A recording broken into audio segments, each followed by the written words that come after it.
साथियों नमस्कार, मैं आपका दोस्त हीरालाल जाट और आप देख रहे हैं आपका अपना यूट्यूब चैनल।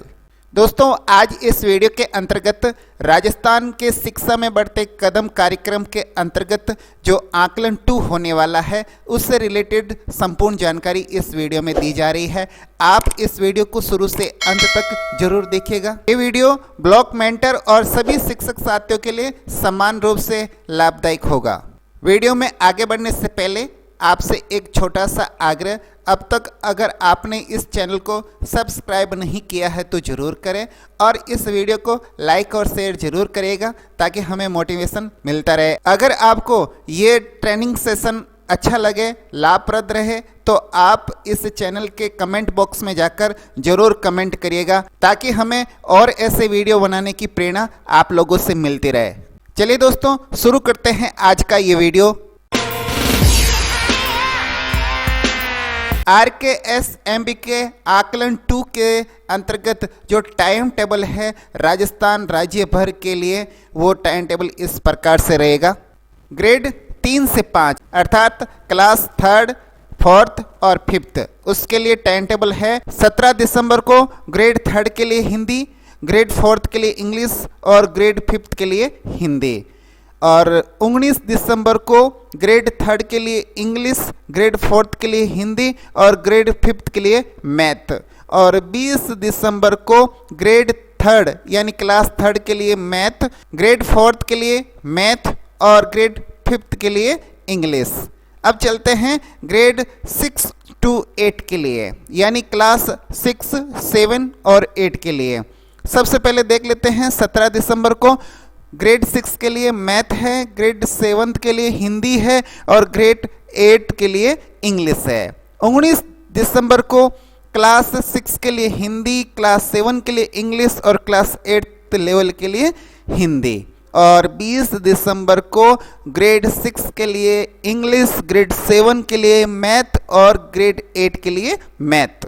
जैसा कि आपको पिछले वीडियो के अंतर्गत ये संपूर्ण डिटेल से जानकारी दी जा चुकी है कि क्लास 6 to 8 इनके लिए आपके हिंदी, इंग्लिश और गणित के लिए जो अर्धवार्षिक परीक्षा संपादित होने वाली है, इसमें आपके 30 अंकों का RKSMBK कार्यक्रम के तहत आकलन होगा और बाकी 40 अंकों का अपने स्कूल स्तर पर पेपर बनाकर उनकी हाफ ईयरली कंडक्ट करनी है। और ग्रेड 3rd to 5th यानी क्लास 3 से 5 तक के लिए SA2 का आयोजन भी होगा और साथ ही साथ RKSMBK कार्यक्रम के तहत उनका ये आकलन भी होने वाला है। इनका जो टेस्ट आयोजित होगा उसकी हम मोबाइल ऐप के माध्यम से उसकी OCR अपलोड कर देंगे और उस ऐप के माध्यम से इनका मूल्यांकन हो जाएगा और उसका रिजल्ट भी अपने मोबाइल पर आ जाएगा। RKSMBK आकलन 2 होने वाला है, उसकी प्रिपरेशन कैसे हो, उसकी तैयारी कैसे हो, इसके लिए आपको समझाया गया है इस PPT के माध्यम से। आपको एग्ज़ाम से 2 दिन पहले अर्थात अगर 17 तारीख को एग्ज़ाम है तो उससे पहले 15 तारीख यानी आज आपको क्या करना है ये तैयारी देख लीजिए। परीक्षा से पहले विद्यालय स्तर पर क्या क्या तैयारियां करनी है, इसके अंतर्गत जो पहला काम रहेगा, आपको जो प्रश्न पत्र और जो पैकेट मिले हैं उसको सुरक्षा देनी है। उसका सुरक्षा और भंडारण किस प्रकार से करना है वो देख लीजिए। यहाँ पर एक अलमारी का पिक्चर है और लिफाफे दे रखे हैं, उसको किस प्रकार से सील किए हुए आपको मिलेंगे, उनको किस प्रकार से अलमारी के अंदर लॉक रखना है, उसका पिक्चर आप देख चुके हैं। इसके संदर्भ में आपको ज़्यादा कुछ बताने की ज़रूरत नहीं पड़ेगी क्योंकि आप अब तक बहुत सारे एग्जाम करा चुके हैं। जिस प्रकार से आप बोर्ड एग्जाम को कंडक्ट करते हैं ठीक उसी भांति इसको भी संपादित करवाना है। सबसे पहले हमारे जो PO और UCO है वो आपको प्रश्न पत्र और उत्तर पत्रक समय पर आप तक पहुंचा देंगे। PO और UCO अपनी व्यवस्था के अनुसार आप तक ये प्रश्न पत्र पहुंचाने के लिए पाबंद है। उसके बाद स्कूल में प्राप्त जो पेपर है उसको पैकेट को अलमारी के अंदर सील बंद करके रखना है और इस प्रश्न पत्रों को परीक्षा के दिन ही खोला जाना है। दूसरी बात, स्कूल परीक्षा प्रभारी परीक्षा के दिन तक इसको सुरक्षित और भंडारित करके सुनिश्चित करेंगे, यानी अपने पास रखेंगे, जिस प्रकार बोर्ड प्रश्न पत्रों को सुरक्षित रखते हैं, और ये उसकी संपूर्ण जिम्मेदारी परीक्षा प्रभारी की रहेगी। अब संस्था प्रधान और स्टाफ के अन्य साथियों का क्या इस पे दायित्व है वो भी बताया गया है। परीक्षा के उद्देश्य व मूल अवधारणा का रिकैप करना, उनको बताना अपने स्टाफ साथियों को, और ये संस्था प्रधान द्वारा बताया जाना है। परीक्षा का टाइम टेबल जो विभाग द्वारा जारी हुआ है वो भी अपने स्टाफ साथियों तक शेयर करना है, ये संस्था प्रधान महोदय का दायित्व रहेगा। बैठक व्यवस्था किस प्रकार से करनी है, रोल नंबर और जो सीटिंग अरेंजमेंट है वो किस प्रकार से करना है, ये भी दायित्व संस्था प्रधान और परीक्षा प्रभारी का रहेगा।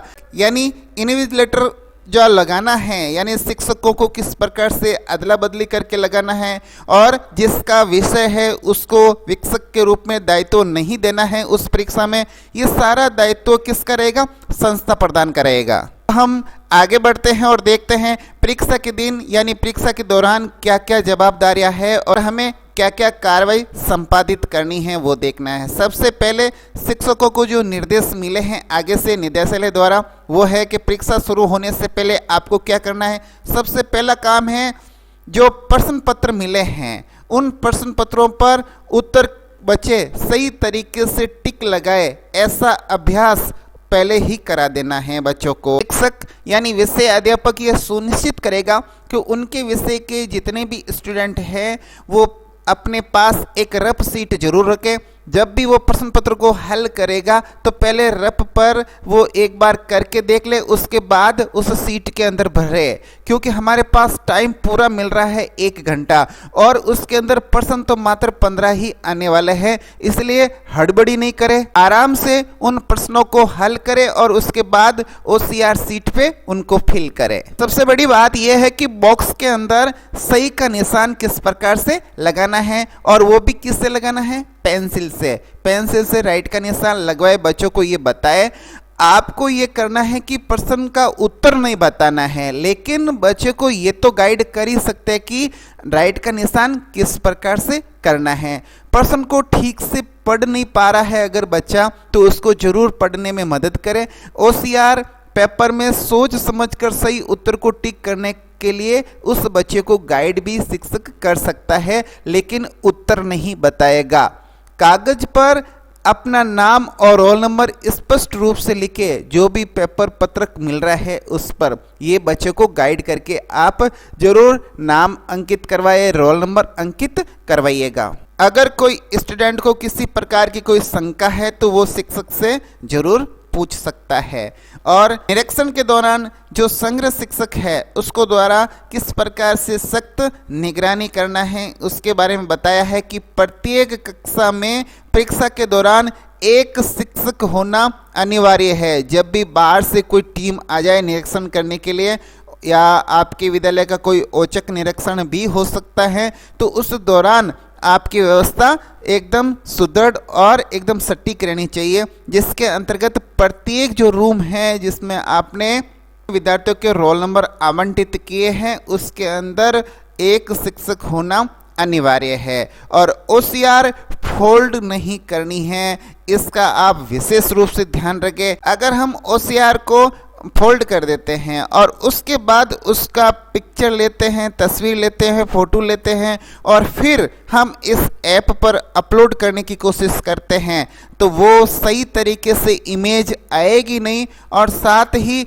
आगे जब इसका स्कैनिंग होगी तब उसकी सही तरीके से स्कैनिंग नहीं होगी और उस विद्यार्थी के नंबर भी सही तरीके से अपलोड नहीं हो पाएंगे, उसका सही तरीके से मूल्यांकन नहीं हो पाएगा। इसका आप विशेष रूप से ध्यान रखें। कक्षा 3 से 5 के लिए उसी के अंदर तो प्रश्न है और उसी के अंदर उसके आंसर है, तो उस प्रश्न पत्र को सही तरीके से बच्चों से करवाए और उसके बाद उसका सही तरीके से पिक्चर लेके RKS MB के ऐप पर अपलोड करना है। अलावा क्लास 3 से 4 जो छोटे विद्यार्थी हैं और वो सही तरीके से अगर नहीं पढ़ पा रहे हैं प्रश्न पत्र को, तो हमें निर्देश मिले हैं कि हिंदी विषय के अंतर्गत शिक्षक प्रश्नों को पढ़ने में विद्यार्थियों की मदद कर सकते हैं। जैसे पैसेज बड़ा है तो उसमें पढ़ने में विद्यार्थियों को मदद कर सकते हैं, लेकिन उसका जो उत्तर है वो विद्यार्थी स्वयं देगा।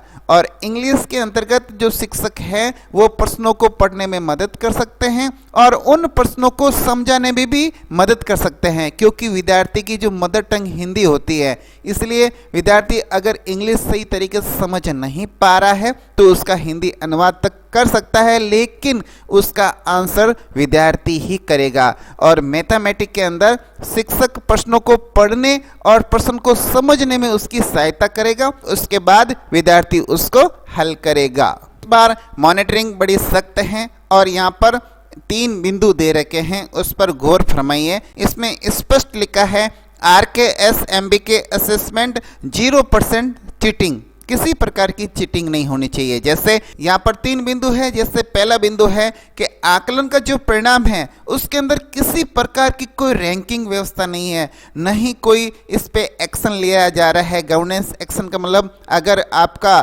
कोई परिणाम खराब रहा है तो आपके खिलाफ कोई कार्रवाई करेगा, ऐसा कुछ नहीं है। और न ही कोई विद्यार्थियों को रैंकिंग मिलने वाली है, इसलिए आप इसमें किसी प्रकार की चीटिंग नहीं करें और विद्यार्थी को स्वयं करने दें, ताकि पता चले कि विद्यार्थी किस क्षेत्र के अंदर कमज़ोर है और बाद में हम बच्चे की उस स्किल को डेवलप कर सकें। वास्तविक डाटा के आधार पर शिक्षकों को दक्षता आधारित एवं विद्यार्थीवार सुझाव मिलेंगे। अगर हम बच्चे को बता देते हैं तो फिर हमें उस प्रकार के सुझाव नहीं मिलेंगे, इसलिए विशेष रूप से ध्यान रखें इस चीज़ का। और आर्टिफिशियल जो इंटेलिजेंस है उसके द्वारा चीटिंग एनालिसिस किया जाएगा एवं चीटिंग या फेक डाटा को गंभीरता से लिया जाएगा। जैसे इसमें बताया कि कई बार क्या होता है कि शिक्षक क्या करता है, जो होशियार बच्चा रहता है उसकी आंसर शीट को सब बच्चों के लिए अपलोड कर देता है, तो एक ही प्रकार के आंसर सभी बच्चों के आ रहे हैं, तो ये एक तरह की धोखाधड़ी ही मानी जाएगी। अगर वो पकड़ में आ जाते हैं तो फिर कार्रवाई होगी। जैसे इसमें लिखा है कि शिक्षक ने सभी छात्रों के लिए एक ही छात्र प्रतिक्रिया अपलोड की है, यानी हम उसको इस चीज़ को पकड़ सकते हैं आगे इस मोबाइल ऐप के माध्यम से, तो इसे धोखाधड़ी माना जाएगा। इसलिए इसमें आपको विशेष रूप से सतर्कता बरतनी है। अब आगे बढ़ते हैं। RKS MBK 2 जो आकलन है उसका जो क्रियान्वयन करना है उसमें भी कुछ बिंदु है जिस पे गौर फरमाना है। क्लासरूम, इसको इस प्रकार से समझिए कि RKS MBK आकलन का जो समय कक्षा निरीक्षण है उनको आप और बेहतर तरीके से कर सकते हैं। और जो बड़ी स्कूल है, सीनियर सेकेंडरी स्कूल है, वहाँ कक्षा 11 और 12 के विद्यार्थी परीक्षा पर्यवेक्षण के रूप में आपकी मदद कर सकते हैं। हो सकता है आपके पास स्टाफ की कमी हो तो आप जो सीनियर क्लास के बच्चे हैं उनकी मदद ले सकते हैं, और हमारा अनुभव कहता है कि ये बच्चे खुशी खुशी में आपकी जरूर मदद करेंगे। 3 और 4 के जो विद्यार्थी हैं उनके लिए अगर आप प्रश्न को पढ़ रहे हो या अनुवाद कर रहे हो तो आपको उन प्रश्नों की लीडिंग नहीं करनी है, मतलब कि उसके आंसर आपको नहीं देने हैं, उनके आंसर उन्हीं बच्चों को दिया जाना है। अनुवाद करते समय हमें उनको कोई तरह का क्लू नहीं देना है, केवल उसको पढ़ लेना है, बाकी विद्यार्थी के स्वविवेक पर छोड़ देना चाहिए। सुनिश्चित करें कि OCR उत्तर पुस्तिकाओं को विद्यार्थी के सही नामों के सामने सावधानी पूर्वक अपलोड किया जाना है। कई बार क्या होता है कि हम बाकी काम सब तरीके से सही कर लेते हैं, लेकिन लास्ट में फोटो कैप्चर करने के बाद जब उस पे अपलोड करते हैं तो किसी विद्यार्थी की OCR किसी दूसरे विद्यार्थी के अपलोड हो जाती है। तो ऐसा बिल्कुल नहीं होने दे, पूरी सावधानी बरते, सतर्कता बरते और उसके बाद अपलोड करें। शिक्षक को छात्रों को इस प्रकार से निर्देशित करना है कि यदि उन्हें कोई उत्तर नहीं आता है तो वो छोड़ दे। इसे खाली छोड़ना ठीक रहेगा, लेकिन दूसरों की नकल नहीं करनी चाहिए। अगर आप खाली छोड़ते हो तो आगे से आपको उस क्षेत्र के अंदर क्या क्या आगे कदम बढ़ना है, शिक्षकों को उसके लिए क्या करना है, विद्यार्थी को क्या करना है, इसके निर्देश ऐप के माध्यम से आपको मिलते रहेंगे। लेकिन आप फिर नकल करते हो इससे न तो विद्यार्थी को लाभ होने वाला है और न ही इतने बड़े जो कार्यक्रम आयोजित हो रहा है राज्य भर में उसका कोई फायदा होने वाला है। तो हमें इस कार्यक्रम को सफल बनाने के लिए विद्यार्थी को ही इसका आंसर देने दे ताकि उस विद्यार्थी का सटीक और सही मूल्यांकन हो सके। और अंतिम बिंदु ये कह रहा है कि जो प्रक्रिया चल रही है परीक्षा की उसमें संपूर्ण परीक्षा के दौरान शिक्षक को या शिक्षक को वहाँ मौजूद रहना है, यानी लगातार परीक्षा की निगरानी करते रहना है, किसी प्रकार की नकलबाजी नहीं हो। अब आगे बढ़ते हैं और देखते हैं ऐप और रिपोर्ट कार्ड में कुछ नवीन सुविधाएं इस बार दी गई है। पिछली बार हमें अपलोड करते समय कुछ समस्याएं जरूर आई थी, लेकिन इस बार नहीं आने वाली हैं। जैसे हम आगे बढ़ रहे हैं वैसे वैसे इस ऐप के अंदर सुधार हो रहा है, अपडेशन हो रहा है। जैसे जैसे इसके अंदर अपडेशन होगा ये ऐप है ये बड़े स्तर पर पहुंच जाएगा। जैसे हम साला दर्पण जब अपने युवा अवस्था में था तो ऐसा नहीं था। जैसे जैसे ये प्रौढ़ होता गया आज साला दर्पण की स्थिति बहुत ही अच्छे लेवल पर है।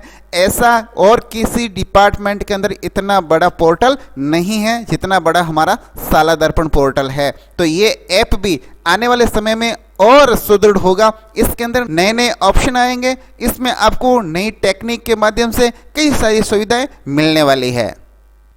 पिछली बार आपकी जितनी भी समस्या आई थी उसको विभाग ने सुना है और इस ऐप के अंदर उसको शामिल किया गया है। जैसे पहला, यदि किसी विद्यार्थी का गलत सीट अपलोड कर दिया गया है तो शिक्षक अब उसे ठीक कर पाएंगे। पहले ऐसा नहीं था, अगर गलत अपलोड हो गई तो हो गई, ऐसा ही था।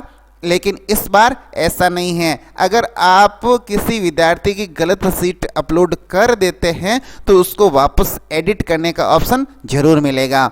सभी शिक्षक अंतिम तिथि तक OCR सीट एडिट और अपलोड कर पाएंगे। ये व्यवस्था इस बार कर दी गई है, ये बहुत अच्छी बात है।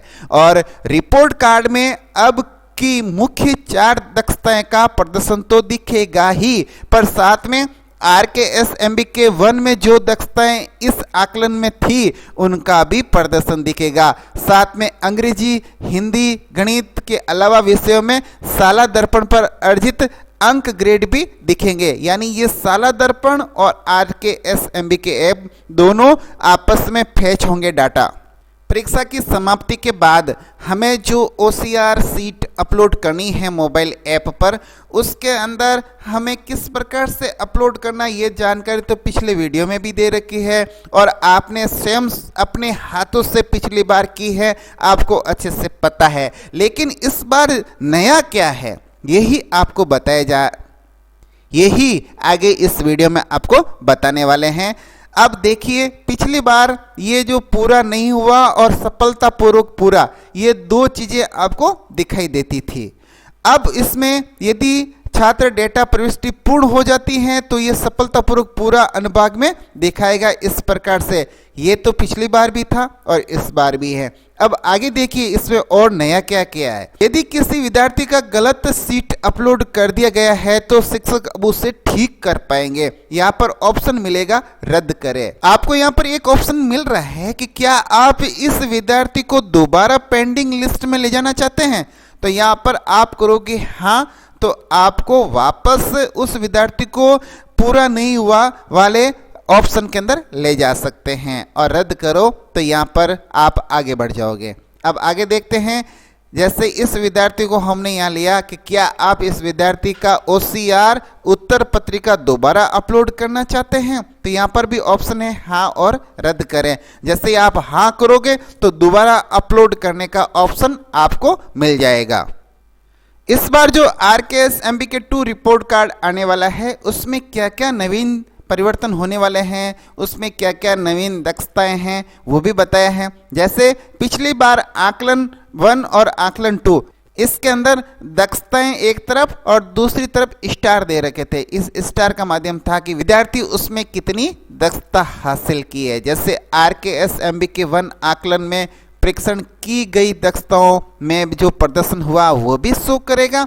साथ में RKSMBK 2 आकलन के परीक्षण में जो अर्जित दक्षता प्राप्त कर ली है वो भी शो करेगा। यानी दोनों का यहाँ कंपैरिजन आप देख सकते हैं। और नीचे जो आपके स्कूल से जैसे विज्ञान है, संस्कृत है, समाज शास्त्र है या और कोई सब्जेक्ट है आपके, उसके जो अंक आए हैं वो भी यहाँ पर आपको प्रदर्शित करेंगे।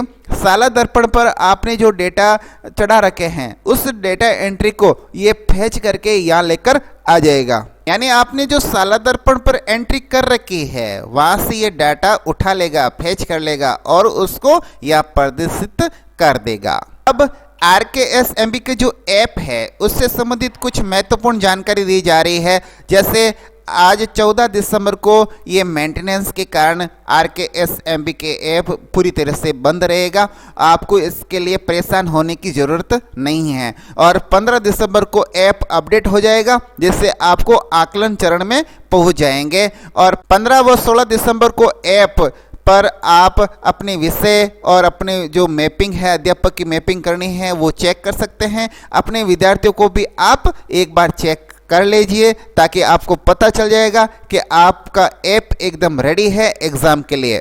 आपके पास 2 दिन रहेंगे 15 व 16 दिसंबर जिस पर आप अपना विषय और अपने विद्यार्थियों को ऐप पर चेक कर सकते हैं। और 17 दिसंबर को आप OCR उत्तर पत्रक को आप अपलोड कर पाएंगे ऐप पर। और 20 दिसंबर सभी OCR उत्तर पत्रकों को अपलोड करने की अंतिम तिथि रहेगी। ध्यान रहे 20 तारीख ही अंतिम तिथि है और 20 तारीख के दिन ही एग्ज़ाम ख़त्म होने वाले हैं, यानी उसी दिन ये डेट भी समाप्त हो जाएगी। इसलिए ध्यान रहे समय पर आप OCR को अपलोड ऐप पर करना है। अगर विषय अध्यापक मैपिंग नहीं हो रखी है तो साला दर्पण पर पहले आप विषय अध्यापक मैपिंग जरूर करें।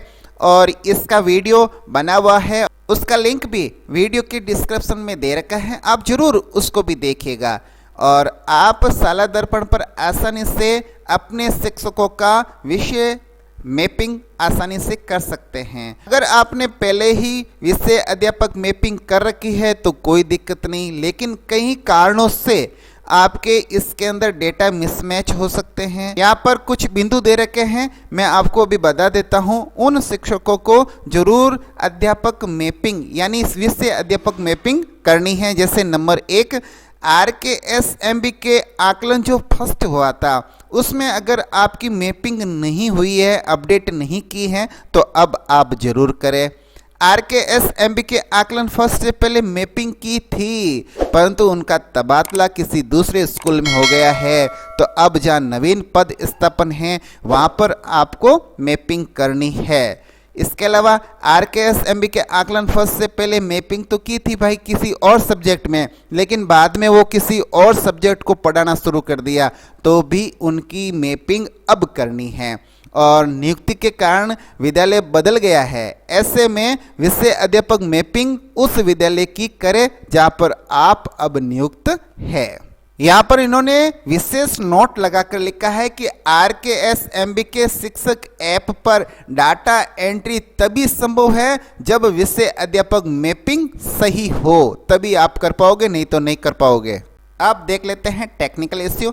ऐप पर आपको किस प्रकार से OCR अपलोड करनी है। इसके अंदर देखो 2-3 स्टेप दे रखे हैं। जैसे पहला स्टेप, आपके मोबाइल पर इस प्रकार का इंटरफेस आएगा अगर आपने साला दर्पण पर विषय मैपिंग कर रखी है तो। जैसे इसके क्लास 3, क्लास 4, क्लास 5 जो भी है वो बता रखी है और यहाँ पर अभी 0% आया है, तो यहाँ से इस बटन से आगे बढ़ेंगे। जैसे ये होम पेज है, यहाँ पर स्टार्ट असेसमेंट बटन पर आपको क्लिक करना है। जैसे क्लिक करोगे कक्षा और विषय का आपको चयन करना है। जैसे आप कक्षा चयन कर लोगे और विषय चयन कर लोगे तो फिर यहाँ आगे बढ़े ऑप्शन आएगा। जैसे ही आगे बढ़े पर आप क्लिक करेंगे तो आपकी क्लास के जितने विद्यार्थी हैं वो यहाँ पर शो हो जाएंगे। इसका अगला जो चौथा चरण है यानी 4th स्टेप है, उसके अंदर आपको प्रत्येक विद्यार्थी की OCR अपलोड करनी है। जैसे आप एक बच्चे को सिलेक्ट किया तो उस बच्चे का यहाँ पर एक स्क्रीन पे नाम आ गया और फोटो अपलोड करें यहाँ पर ऑप्शन आ गया। या विद्यार्थी अनुपस्थित है तो उसके लिए नीचे अनुपस्थिति अंकित करें रेड कलर के अंदर, इस प्रकार का ऑप्शन भी आपको मिलेगा। जैसे ही आपने यहाँ पर फोटो अपलोड पे क्लिक किया तो आपके सामने 2 ऑप्शन मिलेंगे अगले स्टेप के अंदर। एक कहेगा कैमरा खोले और दूसरा कहेगा गैलरी में से अपलोड करे। अगर आपने OCR की पहले ही फोटो ले ली है तो अब आप उन फोटो को अपलोड करना चाहते हैं तो गैलरी वाले ऑप्शन पे जाइए, या फिर हाथों हाथ आप फोटो को अपलोड करना चाहते हैं तो कैमरे वाले ऑप्शन पर जैसे क्लिक करेंगे तो आपका कैमरा ओपन हो जाएगा और सीधे ही आप फोटो लेके अपलोड कर सकते हैं। दोनों में से किसी एक ऑप्शन पे क्लिक करेंगे तो इस प्रकार का इमेज आपके सामने आ जाएगा। अब आप इसको सही तरीके से सेट कर लीजिए, चारों कोने हैं वो आने चाहिए।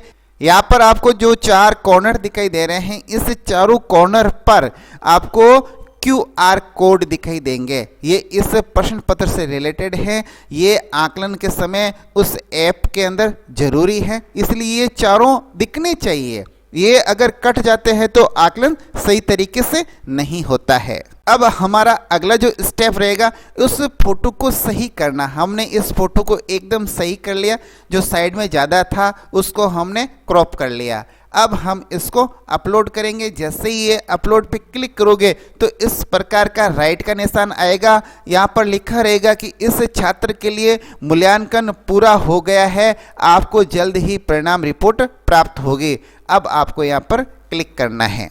और यदि इमेज सही नहीं ली है, उसके कॉर्नर कट गए हैं या आपने फोटो को बड़ा ले लिया है तो इस प्रकार का एरर आएगा जिस पे लिखा रहेगा कि अपलोड नहीं हुई है, तो आपको पुनः अपलोड करना है। इस प्रकार का मैसेज आपको मिलेगा एरर का।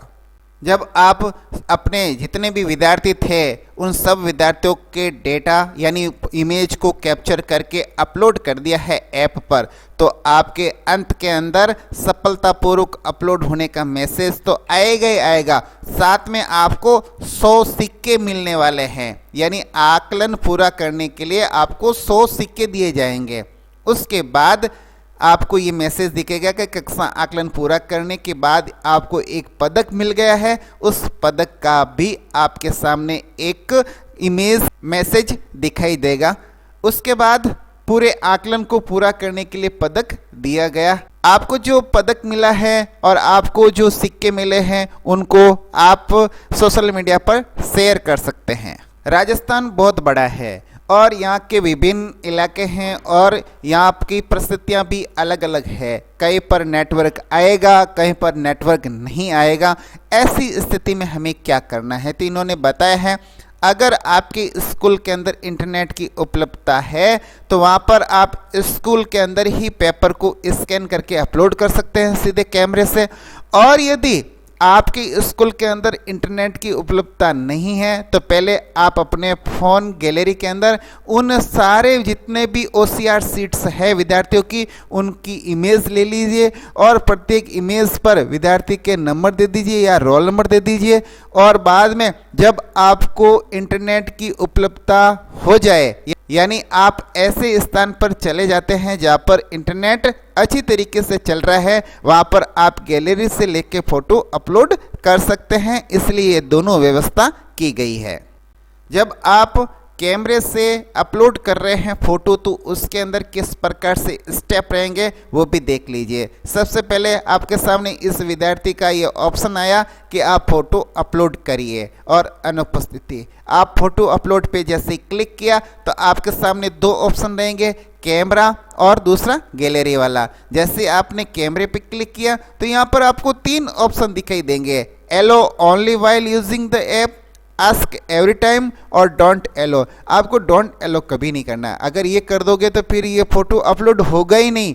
इसलिए आपको क्या करना है, सबसे फर्स्ट वाला ऑप्शन है allow only while using the app, इस पे क्लिक करना है। जैसे क्लिक करोगे तो ये पिक्चर आपके सामने आ जाएगी। फिर आप इसको फ़ोटो को क्रॉप करके सेट कर दीजिए। OCR की पिक्चर लेते समय हमें बड़ी सावधानी रखनी है कि किस प्रकार की इमेज लेनी है। जैसे यहाँ पर दे रखा है ये धुंधली फ़ोटो नहीं लेनी है, इस प्रकार नहीं लेना कि पूरे विद्यार्थी की फ़ोटो ले ली। हमें तो केवल मात्र वही इमेज लेनी है जो आपकी OCR सीट है। इसको उल्टा करके भी नहीं लेना है, मतलब सही तरीके से इमेज को लेना है। आपको अच्छे से मालूम है क्योंकि पिछली बार आपने इस ऐप के माध्यम से OCR सीट को अपलोड की है और पेपर को हमेशा रोशनी में रखें ताकि फोटो इमेज एकदम से क्लियर आए। इसके अलावा पेपर को बंडलों के साथ नहीं रखना, नहीं तो क्या रहेगा, जैसे 5-10 पेपर एक साथ रख लिए तो जो पीछे वाले जो पेपर होते हैं उनकी भी छोटी सी इमेज इधर उधर आ जाती है। इसलिए आपको क्या करना है, इसलिए आपको प्रत्येक पेपर को एक साइड रखकर अलग अलग करके एक एक की फोटो लेनी है। कागज के चारों कोने आने जरूरी हैं। चारों कॉर्नर पर यहाँ पर QR कोड है, इसलिए चारों कॉर्नर आने जरूरी है। इमेज लेते समय ध्यान रखें कि वो इमेज धुंधली नहीं हो, ब्लर्ड नहीं हो, एकदम क्लियर और साफ आए।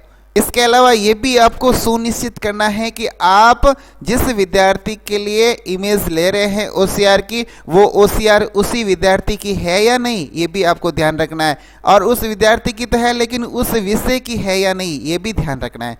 प्रत्येक बात को ध्यान रखने के बाद उसकी इमेज को अपलोड करना है ऐप पर। हमें इस RKS MBK आकलन 2 को बड़े ही अच्छी तरीके से और प्रभावी ढंग से सफल बनाना है और 15 तारीख को आप प्ले स्टोर से डाउनलोड भी कर सकते हैं, और डाउनलोड किया हुआ है तो आप उसको प्ले स्टोर पर जाकर जरूर अपडेट करें।